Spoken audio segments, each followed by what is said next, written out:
I loved SimCity 2000. I miss SimCity 2000, and given what's happened to that venerable franchise, I frankly don't want to touch anything SimCity related with a 10-foot pole right now.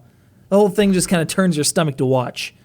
Fortunately, there are other options in the city-building gaming arena that don't require you to have your computer, wallet, soul, and plumbing hooked up to some megacorp servers 25 hours a day. Is Cities XL Platinum as good as the city building of my youth?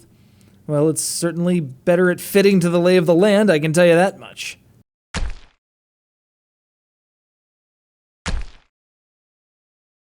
Anyone who's grown up with games has probably at least drifted by the genre close enough to get the general idea. You build a city by laying down roads, describing residential, commercial, and industrial areas.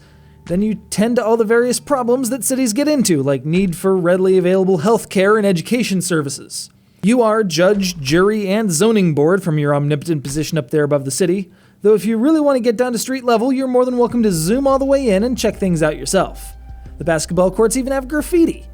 It's indicative of the detail of Cities XL Platinum, which might show its seams a bit, but is generally a solid simulation, made completely accessible by a series of tutorials that make all the mechanics of the game plain, down to the little details like adding in subway and bus lines to alleviate traffic and pollution concerns.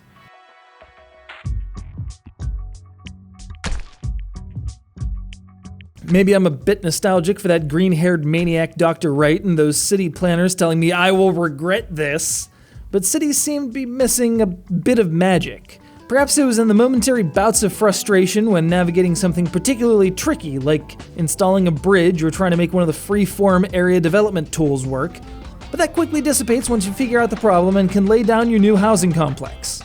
Guess it's the price you pay for the level of detail available, up to and including intercity commerce, depending on which industries your flourishing burg decides to specialize in. From heavy industry to manufacturing to agriculture to more skilled white-collar work, you'll need to accommodate the spectrum of needs, as well as provide affordable housing to a population that's divided into unskilled, skilled, administrative, and elite labor pools.